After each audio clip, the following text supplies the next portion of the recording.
समझ आया। लोग बाग एक तरफी आवाज़ पैदा होगी, सब ये कहने लगे खट्टर साहब को रहा खट्टर साहब को रहा। ये ज़बरदस्त लहर बन गई थी, तो जनता ने उनका इलेक्शन संभाला। अच्छा, आपका इतना बड़ा एक्सपीरियंस है, आप तो पुराने खिलाड़ी हैं, खट्टर साहब से भी पुराने खिलाड़ी हैं आप तो। अच्छा, क्या सोचते हैं जिस तरीके से चुनाव लड़ा गया है, आप क्या मानते हैं भाई दिव्यांशु बुद्धि राजा निकाल पाएंगे? यार दोस्तों, एनडी हरियाणा चैनल पर एक बार फिर आपका स्वागत करता हूं। रिजल्ट 2 दिन बाद होने हैं। कौन बनेगा प्रधानमंत्री और कौन बनेगा यहाँ करनाल से सांसद, क्योंकि खट्टर और बुद्धि राजा में जो ज़बरदस्त टक्कर थी। ज़्यादा बात ना करते हुए मैं थोड़ी चर्चा करूँगा एग्जिट पोल पे, क्योंकि एग्जिट पोल काफ़ी दिखा रहे हैं। राहुल गांधी ने इनकार कर दिया कि भाई जो है ये पोल जो है ये मोदी गोदी मीडिया के हैं, उनके हैं।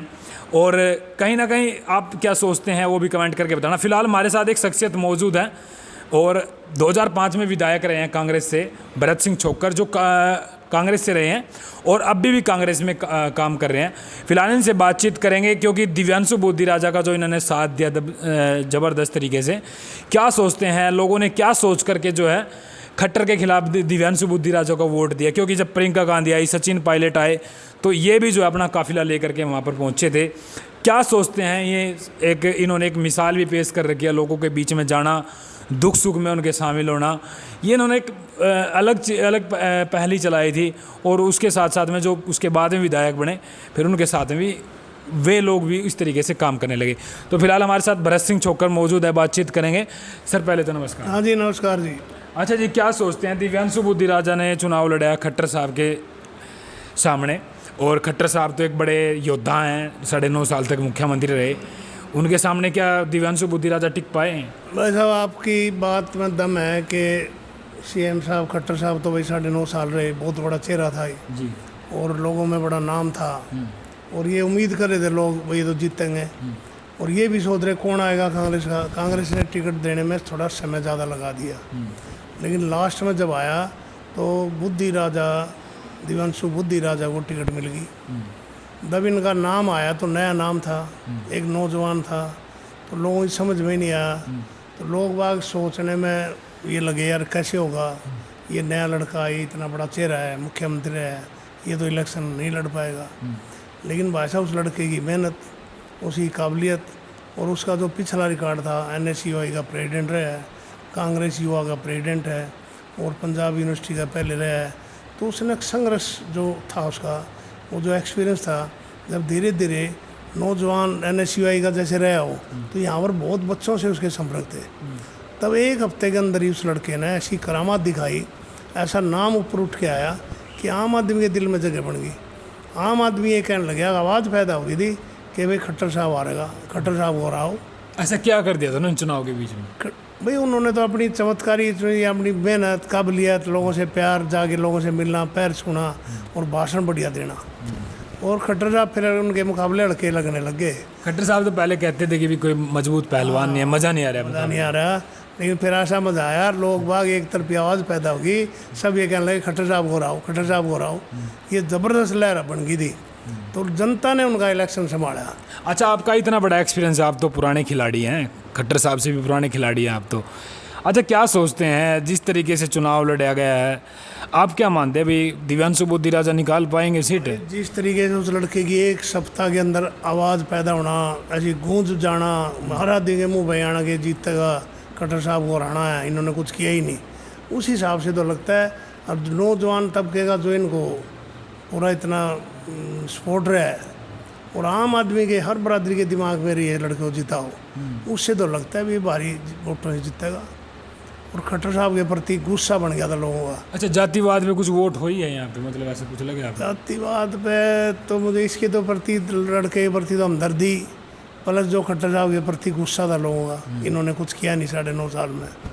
ऐसा लोगों दिखाया नहीं कि मैं करनाल से पहले MLA बना और करनाल से MP बना, तो मैंने कुछ किया है, कोई अच्छी चीज़ कोई दिखाने को, कहने को नहीं दी। इस लड़के के प्रति हमदर्दी और खट्टर साहब के प्रति लोगों की नाराज़गी, गुस्सा बढ़ता चलेगा, तो ये आवाज़ पैदा हो गई, ज़बरदस्त लहर बन चुकी थी कि बुद्धि राजा जीतेगा। अच्छा जी। हाँ जी, बहुत ज़बरदस्त। और हमने देखा है कि एक आदमी के पास तो भाई पूरे सीन के पास तो सरकारी तंत्र भी था, सारी एजेंसियां भी थी, इनका संगठन भी था, सरकार भी थी।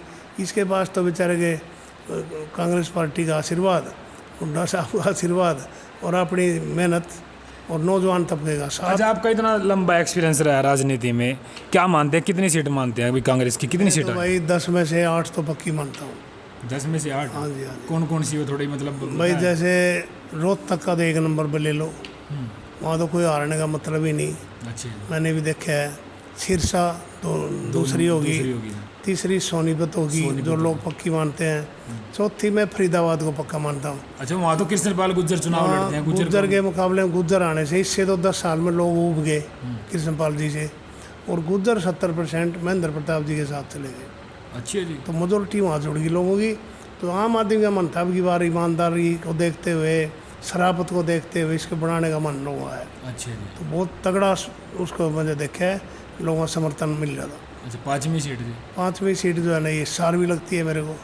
जेपी का रणजीत जी का मुकाबला है, हाँ, लेकिन कई झटके लगे रणजीत जी को। कुछ वो एक ही परिवार के विरोध भी हुआ काफी विरोध भी रणजीत है, उनके मुंह से कुछ ब्राह्मणों के प्रति भी निकल गया था। तो जेपी का मुझे लगता है सीट निकालने की पोजीशन में। छठी पोजीशन ये करनाल। छठी करनाल तो है ही है, हाँ। 7वीं वो महेंद्रगढ़ भिवानी भी है, अच्छा जी।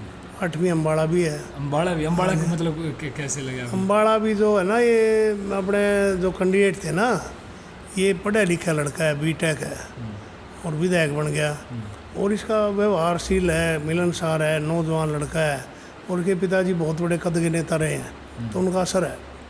तो बंतो कटारिया जी के मुकाबले में लोग इसको बेटर समझते हैं जो मुझे देखे, तो उसके जीतने के चांस है।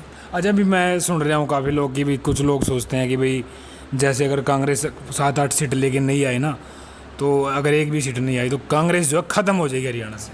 अच्छा, ख़त्म तो कोई होती नहीं, पीछे इनकी 10-10 आ गई थी ना, फिर भी कांग्रेस 30-31 सीट ले गई थी, है कि नहीं? और ये 75 का नारा दे रहे थे, 40 पर रह गए थे।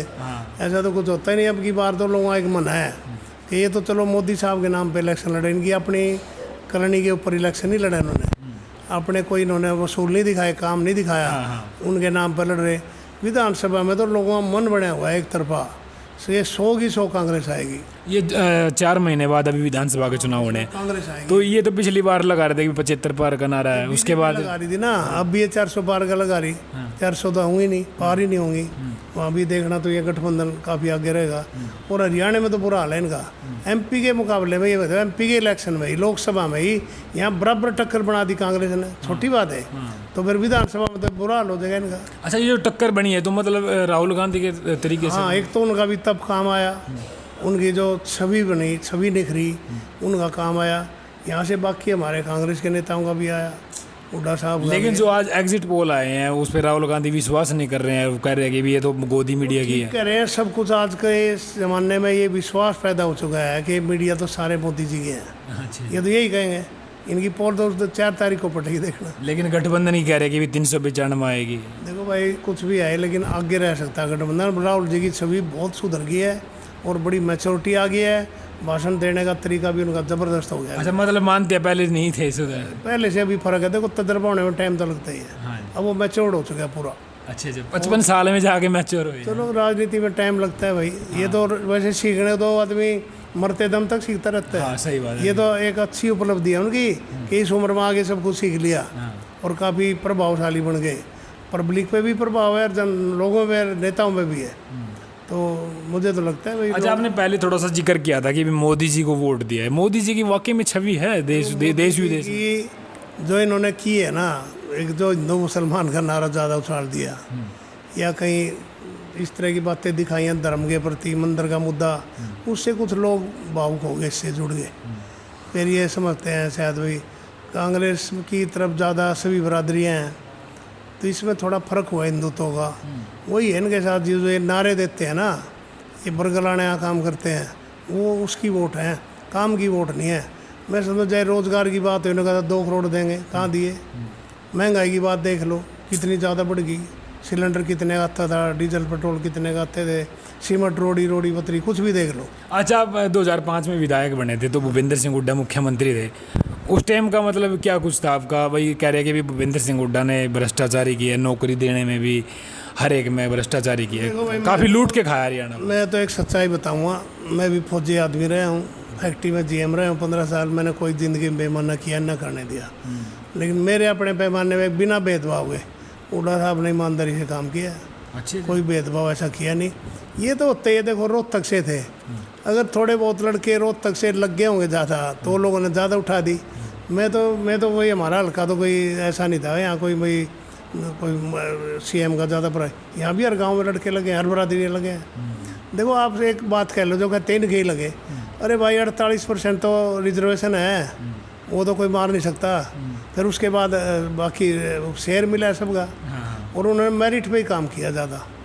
बाकी तो थोड़ा बहुत तो कोई सभी करते हैं, लेकिन हुड्डा साहब के अंदर ये ज़्यादा थी नहीं ऐसी कमी। अच्छा, आपके कार्यकाल में क्या क्या कुछ था, मतलब महंगाई में क्या कुछ फर्क लगे आप? भाई सभी चीज़ों में 2005 से 9 के बाद तो सारा दुगनी तिगनी महंगाई होगी, बेरोजगारी होगी, और अनुशासन पर लॉ एंड ऑर्डर भी ख़राब हो गया, सारी चीज़ें। आपने अपने कार्यकाल में कुछ कराया था रोजगार? भाई साहब मैं तो रोज़गार की जहाँ तक थी, मैं पहले फैक्ट्री में बहुत लगाए थे, और फिर सरकारी तौर पे जो भी मेरिट बेस पे है, मैं कह दूँ मैंने लगाया ऐसा नहीं है, जो भी सरकार में वो एक हिस्सा होना चाहिए था हमारे हल्के वो ठीक मिले, तो हम उससे संतुष्ट थे और ठीक काम किए हैं सरकार ने। और उसी की तो देन है 10 साल को जो लोग देखते हैं ना उस रिजल्ट को, अरे बीजेपी के 10 साल तो ले, जब भी तो लोगों के माइंड में बदलाव आया है, सरकार कौन सी बढ़िया। अभी लोगों ने मन बना दिया बदलाव ज़रूरी है। अब उस बदलाव को इस लोकसभा में उसका ही असर है, टक्कर होगी और जीतेंगे। और विधानसभा में तो है ही नहीं टक्कर, एक तरफा स्वीप कर देगी। अच्छे जी। हाँ जी, साफ हो जाएगा सब। अच्छा, खट्टर साहब कुछ करके नहीं दिखाया 9.5 साल में? 9 साल देखो लोगों के अंदर इस चीज़ का कोई मतलब प्रभाव नहीं है, मान्यता नहीं है कि इन्होंने कुछ किया तो भाई करते तो मुख्यमंत्री है, जब वो करता तो है ही कोई न कोई, खाली थोड़ी बैठेगा। कह रहे भी बिना मतलब खास छवि के हैं, उन्होंने कोई ऐसा नहीं बनाया कुछ ऐसा, ये तो मानते ईमानदार आदमी है, लेकिन कुछ करोगे तभी तो ईमानदारी की कदर होगी। लोगों में मिलनसार, जैसे एक जो विशेष कमी देखी है इन्होंने चंडीगढ़ में, जैसे हुड्डा साहब के टाइम में था कोई जाके मिल लो, इनके टाइम में मिलने जुलने की थी नहीं ऐसी प्रथा, ये तो अपने OSD की ड्यूटी लगाते थे, वो ठीक नहीं था। अब जैसे यहाँ करनाल में ही था एज MP, पहले तो कहने लगे मैं एक दिन ही आऊँगा फार्म भरने, उसके बाद तुम्हें इलेक्शन लड़ना। इनको लगा जब डाउन जा रहा है इलेक्शन, फिर आगे फिर घूम रहे हैं। अब लगा भी अपने आप ही मान रहे हैं जीत रहे हैं, वो तो 4 तारीख बताएगी। अब अपने आप कल ही यहाँ कह गए कि मैं तो इस पूरे करनाल में ना 10-11 अपने प्रतिनिधि छोड़ दूँगा, वो काम संभालेंगे। अभी से इनको ऐसी बात कहनी चाहिए थी। लोगों ने तो वोट खट्टर साहब को दी होगी बनाने की उम्मीद से, अगर ये बनते हैं तो इन्होंने ऐसी बात पहले ही कह दी, इनको खुद ही रहना चाहिए। अच्छा, दुष्यंत चौटाला ने ना मतलब क्या कुछ, मतलब आपका क्या लगता है जिस तरह से इनका साथ दिया था विधानसभा में, अभी दुष्यंत चौटाला मतलब आप आएंगे लोगों के बीच में कुछ ऐसा? आप देखो आपका एक्सपीरियंस अलग है, लोग नाराज हैं बीजेपी से, जमींदार तबका विशेषकर, व्यापारी वर्ग, मजदूर वर्ग, कोई भी हो, तो वो दुष्यंत से इसलिए नाराज हो कि बीजेपी की सरकार में मिल गया, उसका नतीजा उसको भुगतना पड़ेगा, उसको दंड मिल रहा है। लेकिन कांग्रेस के साथ अगर मिल जाते तब भी सरकार बन नहीं थी तो पिछली बार ना, फिर तो बन जाती है अगर कांग्रेस। लेकिन वो मिले बीजेपी के साथ थे। हाँ, वो मिले, गलत हो गया। पहले उन्होंने बीजेपी के खिलाफ वोट मांगी है, लोगों ने दिए उनको वोट, फिर वो बीजेपी में मिल गए सरकार, उससे लोगों ने नाराजगी बढ़ गई, लोग नाराज हो गए, और वो नाराजगी इस कदर बढ़ गई कि आज लोग उनकी तरफ देख नहीं रहे, इसका उन्हें भुगतान करना पड़ेगा बात। चलो जी, हमारे साथ देखो पूर्व विधायक भरत सिंह छोकर मौजूद थे, काफ़ी लंबा एक्सपीरियंस रहा है देखो इनका भी राजनीति में, और अब भी जो है लोगों के बीच में अटैचमेंट। मैं थोड़ा शुरू में बोल गया हूँ जल्दी में, लेकिन देखो ये है ना, इन्होंने यहाँ पे, मैं अगर इस विधानसभा की बात करूँ तो उन्होंने इन लोगों के बीच में जाना, दुख सुख में शामिल होना, कन्यादान डालना, ब्याह शादी में जाना, इन्होंने स्टार्टिंग में करी। उसके बाद में जो विधायक बने वो भी फिर उसी पथ पे चल पड़े, तो काफ़ी अच्छा रहा है इनका एक्सपीरियंस भी। और मैंने सोचा कि चलो इनसे इंटरव्यू करा जाए लोकसभा से चुनाव के रिजल्ट से पहले। तो इन्होंने जो बातें रखी हैं उसमें आप क्या सोचेंगे, 5 तारीख के बाद हो तो पता चलेगा, लेकिन इनका मानना है कि 7-8 जो सीट है हरियाणा से निकल जाएंगी कांग्रेस की। तो मिलते रहेंगे इनसे, नेक्स्ट हर चीज़ पे बातचीत करेंगे। लेकिन ये मुकाबला ज़बरदस्त है, अटापटा, क्योंकि यहाँ से दिव्यांशु बोधिराजा की युवा लड़ रहे हैं और एक तरफ खट्टर साहब लड़ रहे हैं, काफ़ी उम्रदराज आदमी हैं। तो देखते हैं क्या कुछ मुकाबला में रहेंगे। फिलहाल हमारे साथ भरत सिंह छोकर, काफ़ी टाइम ले लिया, तो मिलते हैं इसी नेक्स्ट वीडियो में। तब तक के लिए नमस्कार। आप भी कमेंट करके थोड़ा बताना कि भाई क्या कुछ रहने वाला हरियाणा में। ओके।